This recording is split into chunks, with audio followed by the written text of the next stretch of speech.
Hello, everyone, and welcome to the Wednesday Build. This is episode 1.52, and today we're going to be discussing the topic, Take Time to Reflect, Practical Strategies for Preparing for the Next Year, featuring the Hackett model. My name is Brittany Hernandez, and I'm a lawyer, a professional no-code, low-code developer, a legal tech educator, and the global ambassador to law schools for Gavel. So as I mentioned, we're going to really be honing in on this idea of taking time to reflect now that it's the end of 2023, which is so crazy to me because I can't believe that next Monday we're already kicking into 2024. But this time of the year always really is great for thinking about how we can practically start preparing for next year and the goals that we have set for ourselves, or to start thinking about and coming up with those goals before we go into 2024. So back in 2021, I developed this thing I like to call the Hackett model, which stands for habit and attention containers. So this idea is a structure for how to practically implement strategies that come from lots of different sources and books, articles that I've read, and just kind of consolidating them into a single plan and model. So the model has a couple different parts. The idea is that you decide, so you gain clarity and decide who you want to become, calibrate your mindset and energy, and then you go through these different exercises. The second is around this idea of design. So design your system by bringing awareness to current habits and designing in new habits that align with your decided direction from step one. The third stage is this idea of do or implement and test your systems, do the daily exercises and utilize other tools that are in part of this model as well. And then the idea is that you would reflect and then correct or optimize, or so reflect upon the day, week, month, and year, as well as the books you've read, things you've learned, diagnose and correct any system failures, and then repeat the cycle each year and as many times as needed throughout the year. So each of these different stages correspond to different tools that you can use or strategies, as well as actual worksheets that are very practical for coming up with how you can systematically go through step by step, which I'll show you. Now, one thing that I've added since this is a stage kind of this year on a page. So what I've always really wanted is a single view of the entire year on a sheet of paper. So I was actually able to make this with Canva, and I'll pull out the printed version. So the original idea was to have this on an A3 paper, which looks amazing, but you can also just do this on like an A4, like this. So it's blurred, but basically it's just let me see if I can unblur this. But basically, it's just a paper where you can see all of the upcoming trips you have on a single page. And this is just really, it's not necessarily to be something that you use every day in place of like a Google Calendar, for example, but just as a way that you can have all of your different trips that are coming up, all of the different things. You can see them all on one page. You can color code them. In my case, I have a trip to Florida coming up. I'm currently visiting family in California, so I have that on here as well. I have, a future law conference that I'm going to in Estonia on here. I'm going to be making a trip to Estonia, London, and Paris this year. So I have those on there so I can just see from a visualization standpoint what the year will look like as far as travel goes, and then any other things you want to put on there as well. So that has been kind of added ever since the inception of this kind of idea, so that you can visualize this kind of full year before you start to design and decide who you want to be and what you want to work on for 2024. The way that I have this set up too is that you can put the year, and then in this section here, you put your word for the year. So my friend Sammy Joe actually turned me on to this idea of picking a word for each year so that you can have this kind of setting the intention for the whole year and representing kind of a theme. And last year, my word or phrase was exponential content. And then, in previous years, it could be like simplify or play and different things like that. Align was a really big year for me as well, which was helpful. And then I also have You can put the books you want to read for each month and then the focus for each month as well. So these would be things like this month. So maybe for the year, you have the theme of, for mine this year, it's stability. So I really want to focus on building the foundation for my future family. So I want to focus on stability of finances, stability of place. So setting up our home, things like that. So this is a really different year than last year where I was focused more on experimentation, content, pushing like different ideas for innovation and things like that. So then I can put in each book that I want to read, and then also the focus for the year, each month in turn. So in January, maybe I want to focus on putting my different types of energy out there for different projects that I'm working on. So the big focus for me for January, for example, is I'm going to the Heckerling conference in Florida. So that's a really big push and focus for me right now. And then maybe February, it's going to be something else. I'll be back in London during that month. So that's going to be focusing on preparing and getting everything ready for our move. My partner and I are moving from London back to California. So I only have basically February and March to prepare. And then April 4th is the last day that I can move from there. So that's kind of how this focus versus the word for the year works, and how you can visualize all at once on this one page what the entire year looks like. So that's kind of how that works. And you can like structure this differently than I have here. In this one, for example, I put in people's birthdays and holidays. And when this is printed out, you can see it, bigger than this, but one has UK and US holidays. One has they have the days. Some are just blank. Obviously, it will depend. In my particular case, the one that I have right now is to just have a blank one, because the way that you can do this is if you have something that always happens on the first of every month, you can actually just put a box across and then say like run payroll or whatever else. You can just visually see what's coming up each month, week, and year. So that's a practical thing that I personally use to kind of just plan out the year to see what's exactly going on.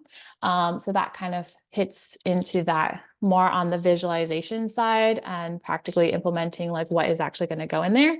But from the Hackett model itself, when we go into this decide phase, you're thinking about your criteria for happiness, like what do you need in your life in order to be happy, beliefs and affirmations, holistic becoming, 3-year direction, and a vision board.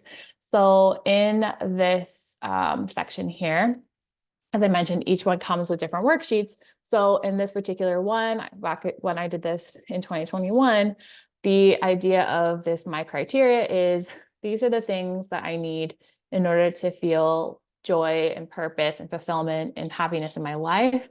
Things like self-determination and awareness, personal growth and development, variety, autonomy and independence, creativity, fun, travel, adventure and play, experimentation, challenge, joy and gratitude, wonder and curiosity, problem solving and stability, which is my big word for this year. And then you're saying why, so that you can ground yourself in all decisions that you make back to your criteria. So that's an example. And then there's the worksheet here.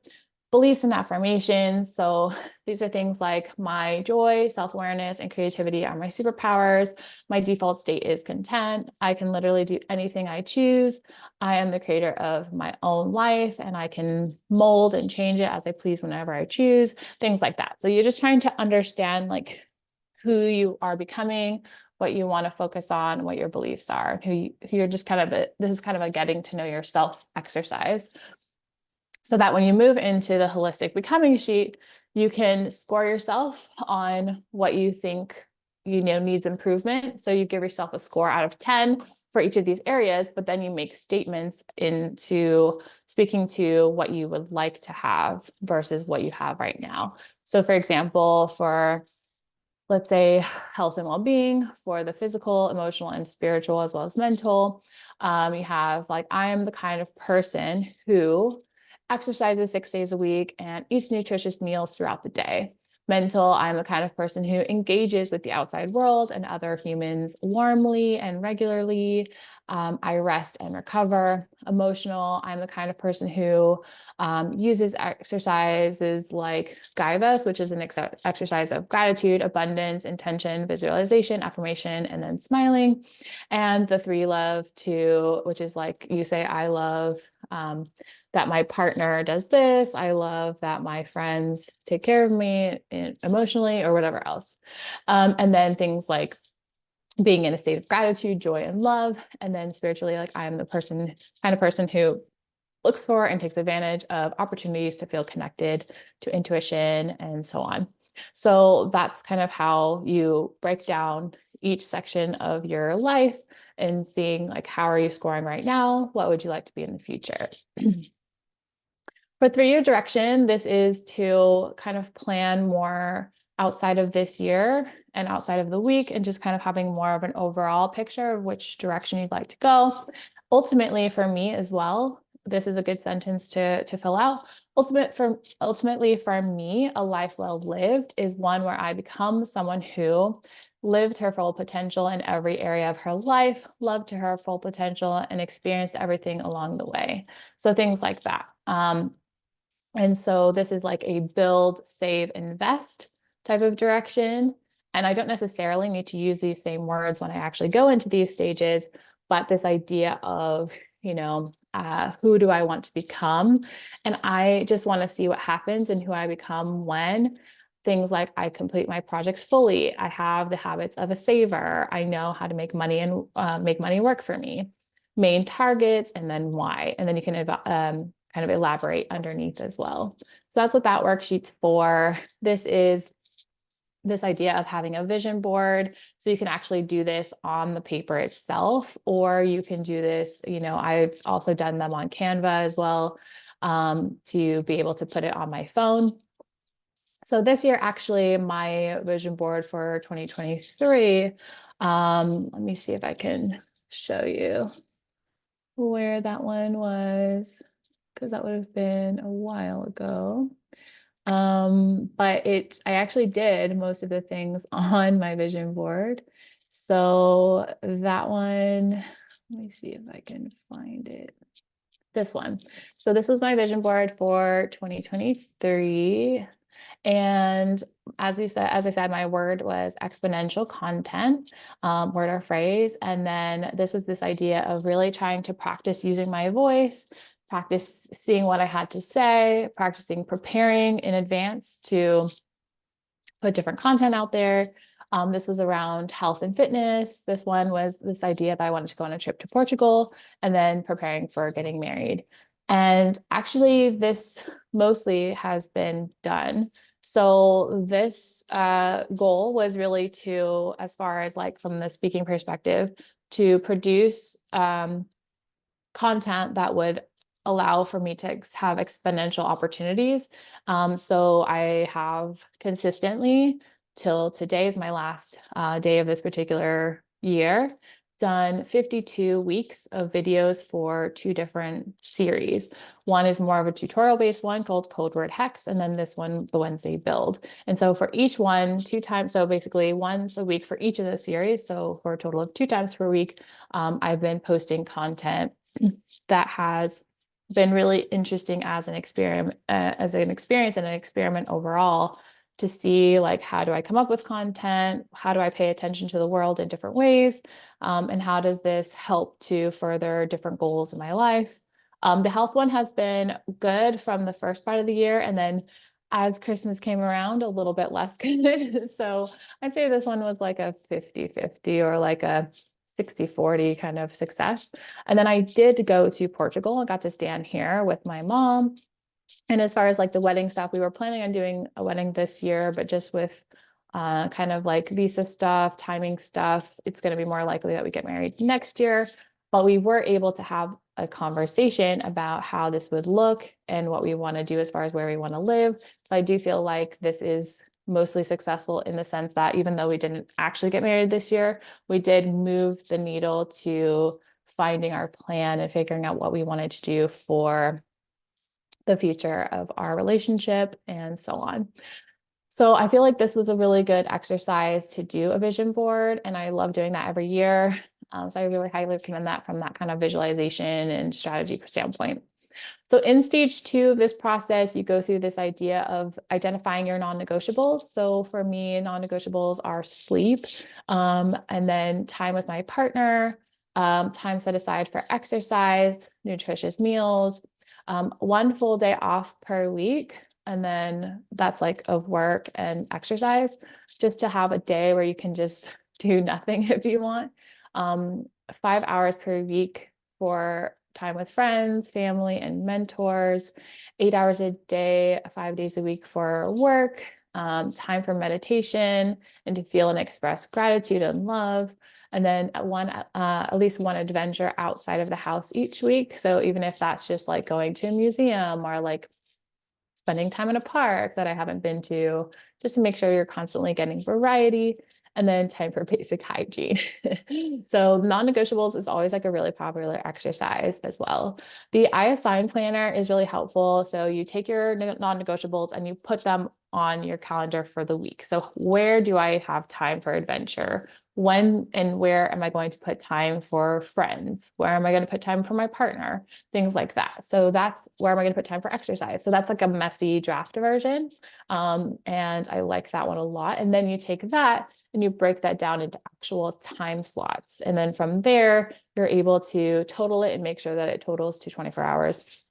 And you're making sure that all of those things are going to fit and getting to tweak it as you want. And then you put that onto an actual, so these are like for each day type, for example. And then you put that onto a weekly schedule. So from there, you're able to see where your junction points are and what your day types are. So day types repeat. So this is a day type A, day type B, C, B, D, and E. And then you get to see like, okay, on this day at this time, I do this thing, this repeats each of these days and so on.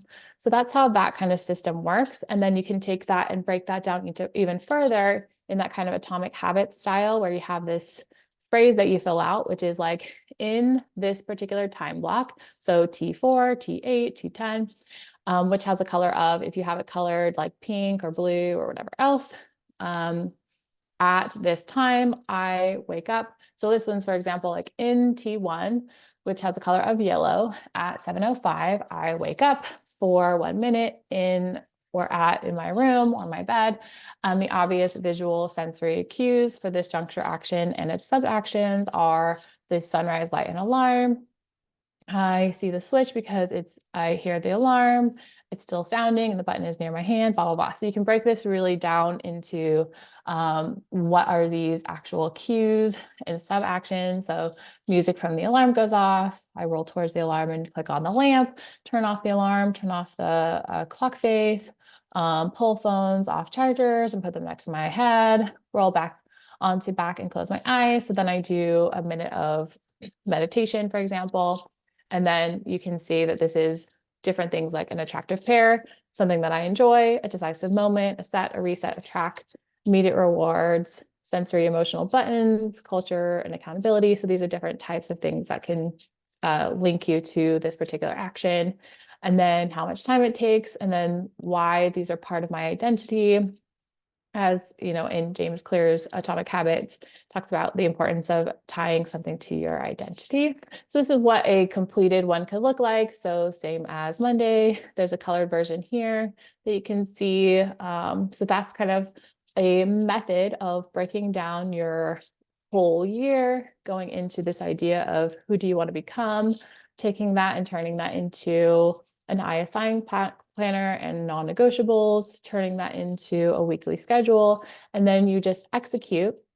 This is what's called like create hacks. So if you want to break down what you're doing in each of these different time slots, you can do that as well. And then I have like a year overview for different things here. Like if you have different things you want to make sure you don't miss or think about, activity planner. So if you want to go on an adventure each week, you can plan those out in advance. There's also, this is how you can keep in touch with people. So there's lots of different like exercises, different reading planners here where you can say like in January, I want to read these 4 books or this 1 book or 2, it doesn't matter. Nutrition planning. So if you want to plan your nutrition, you can also calculate how you can figure out how many calories you need, what your target calories are, different veggies and different food groups, shopping lists, and so on. So there's tons of stuff. This is also like a program and results overview calendar. So you can see like, okay, I started at this and I want to go down to this. And then these are the different results I'm seeing. So overall, what we're really trying to do is focus on tracking, gathering data, reviewing data, and then each year going through this process of reflecting, correcting, and seeing how you can change.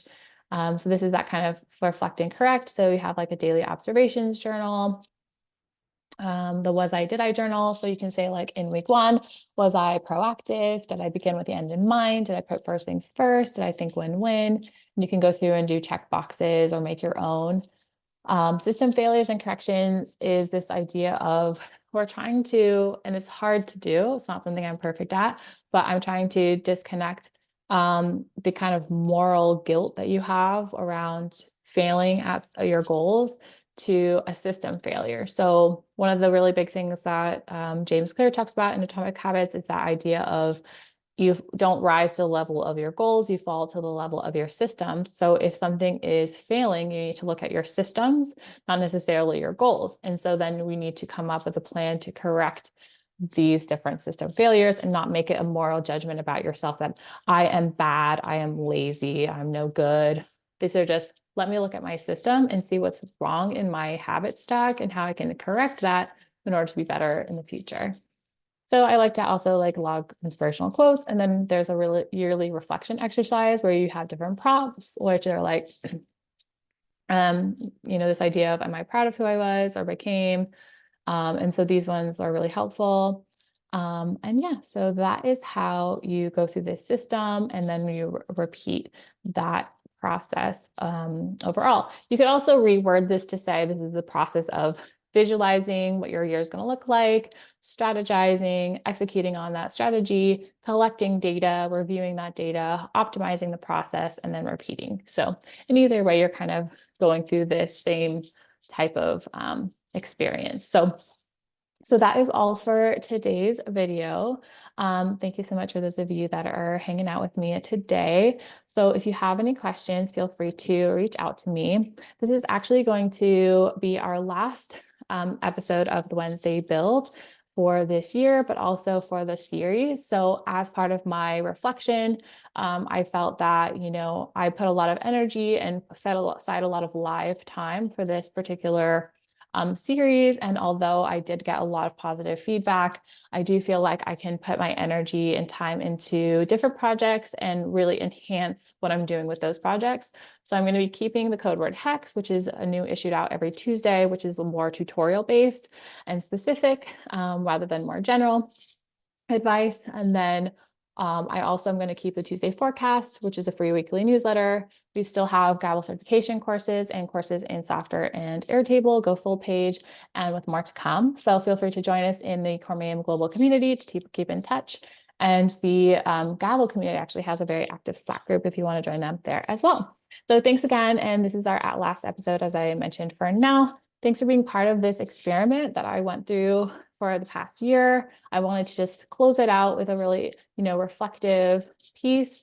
And then don't be afraid to try new things and pivot. It's okay if you tried something, you felt like, it didn't really work the way that you wanted it to, or you projected, but you still gained something from that and learned from the consistent effort.